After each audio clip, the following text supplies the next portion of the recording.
Alright, so today we're checking out another 12 volt 100 amp hour battery, and this is from another company, a new one called GRENER Power. And you can see here, this one here is the mini version, so it is a bit smaller. Let's go ahead and take it out of the box and I'll tell you what the dimensions and the weight is.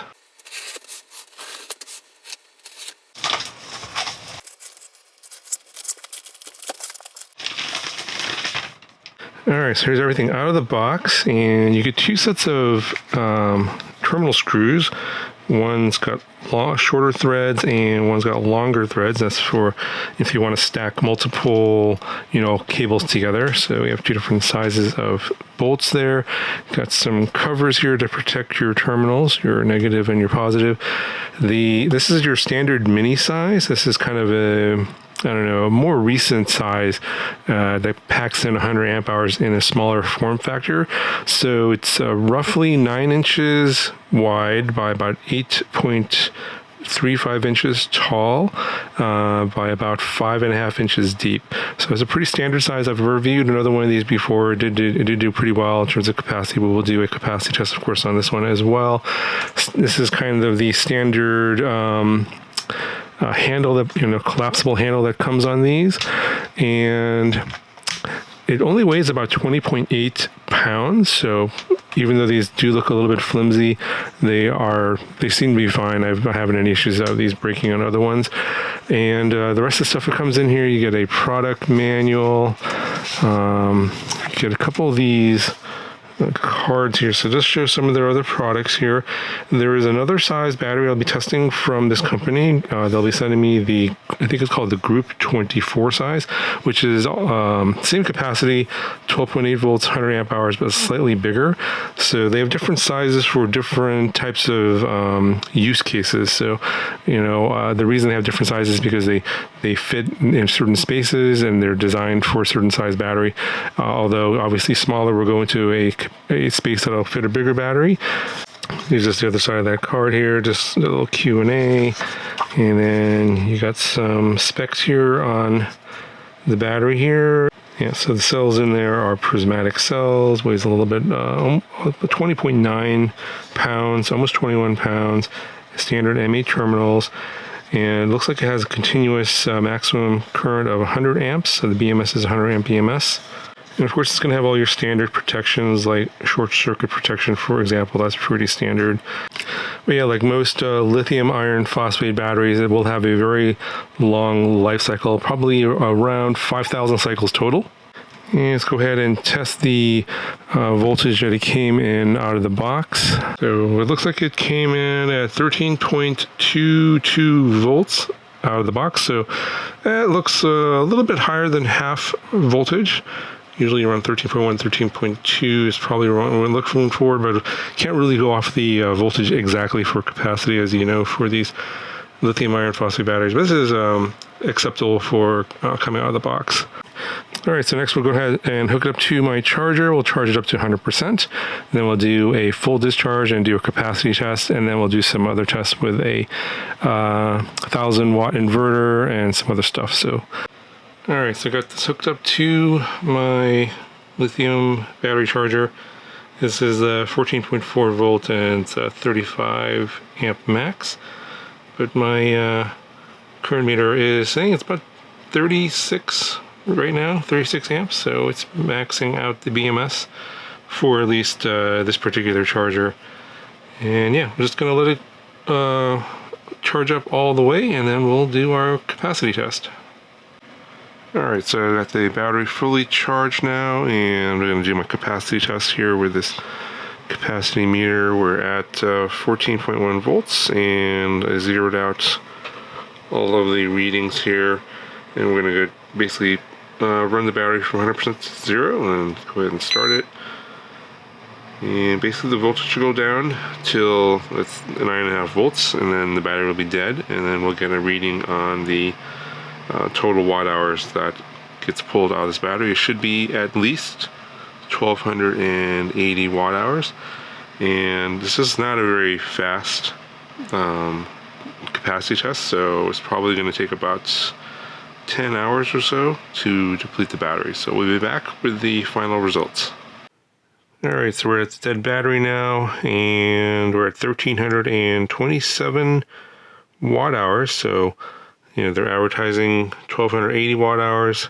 We're getting more than advertised, so definitely pretty good. Actually, very good. Usually these are around 1,300 or maybe a little bit less. So we're getting quite a bit of capacity for this battery at this size. So pretty good overall. All right, so I'm going to do the discharge test now. I got this hooked up to my Litecoin 1000 watt pure sine wave inverter. It does go over 1,000 watts, and I did this test in some of my other reviews previously, and the last 100 amp hour mini battery I think has the same BMS as this one here. So a couple things to note: recommended charge current is 20 amps, even though I did charge mine at 35 amps. That's just the charger I have, but it'll go up to 100 amps, so not a big deal. Maximum continuous discharge is 100 amps. That's what is recommended. I'm going to be going over that. I think this will go up to about 115 amps, I believe, in this test. And I do have a clamp meter here to show you that. Now, this section here is talking about discharge performance, but I think they mislabeled this here. It says peak charge current. I think this is peak discharge current, up to 200 amps for 3 seconds. I don't have equipment to actually test that, but I'm fairly certain that this BMS is probably an over temperature protection, not an over current protection. So if you are going to be hooking this up to, I think to get up to 200 amps, you're going to probably need at least a 2,000 watt inverter, maybe more. And if you're being drawing that much current from a 100 amp hour battery, definitely not recommended overall. So I would, if you're going to be doing that, definitely put a fuse on the positive lead there so that you can disconnect if it's drawing too much current. The BMS has a discharge cutoff current of 300 amps plus minus 10 amps for 31 milliseconds. That's probably the actual cutoff in terms of overcurrent protection is 300 amps. So that is probably pretty dangerous and definitely more than my equipment is able to do. So just keep in mind that 100 amp is probably no problem for this particular battery, and I'm going to do 115 amps probably for, it's going to be a pretty lengthy test. No problem in terms of that, but then going for a very, very long period of time, I believe my inverter is going to shut down before the battery BMS will shut down. So every test that I've done, my inverter always shuts down first. Now, another thing about these 100 amp hour mini batteries is they don't seem to have low temperature protection. So if you're using this in an environment where it is below freezing, typically these lithium iron phosphate batteries do not want to be charged at that low temperature, and it will damage the battery. But I believe this BMS does not have that protection in there. So if you are going to be wanting to use this in a very low temperature environment, I would recommend looking at something else. And I'm not sure why, but I think these mini batteries, list the ones that are coming out right now around August, September 2025, all have the same BMS as far as I can tell. So be aware that if you are looking for something for low temperature protection, you probably want to look at something else. But okay, go ahead and do the test now. I'm going to turn the audio down so that you won't get your ears blasted by the sounds here, because I'm using a heat gun and a vacuum cleaner. So this gray plug here is a vacuum cleaner. That'll probably draw about 900 amps. And this heat gun I think draws about 900 watts, and the heat gun draws about 300 watts. So there's a little reading on here. It has the voltage. So 14.4 volts and 100, and then the AC out is about 109, 110 volts. So and there's the wattage right there. And then we'll be also looking at the current on the clamp meter. I'm going to turn on the vacuum first.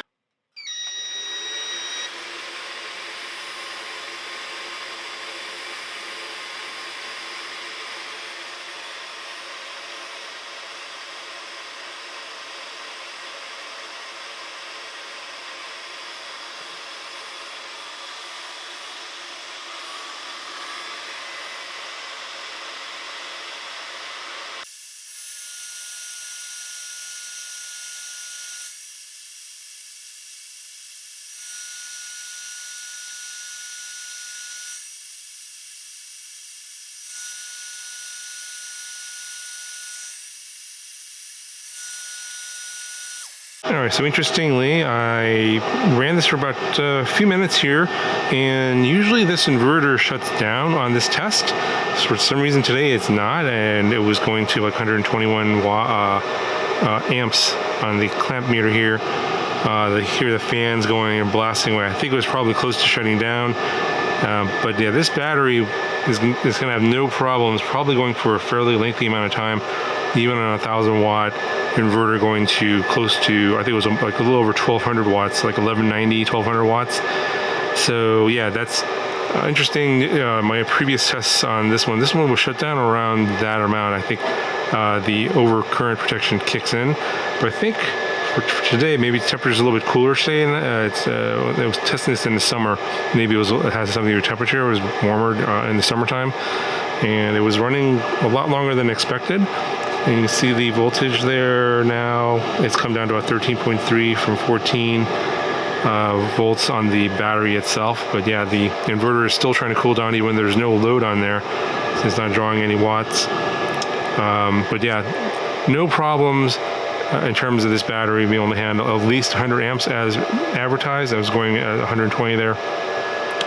No problem, but I would not recommend exceeding that for extremely long periods of time. So like say for example, there's only 1,280 watt hours in here, so at 120 watts it's only going, what is that, probably an hour. It'll run an hour at that rate of draw. And if you have devices maybe like an air conditioner or microwave or something like that that's drawing that much power for that long, the BMS should be able to handle it. I mean, the battery doesn't feel hot at all, terminals aren't even warm, so I wouldn't be too concerned.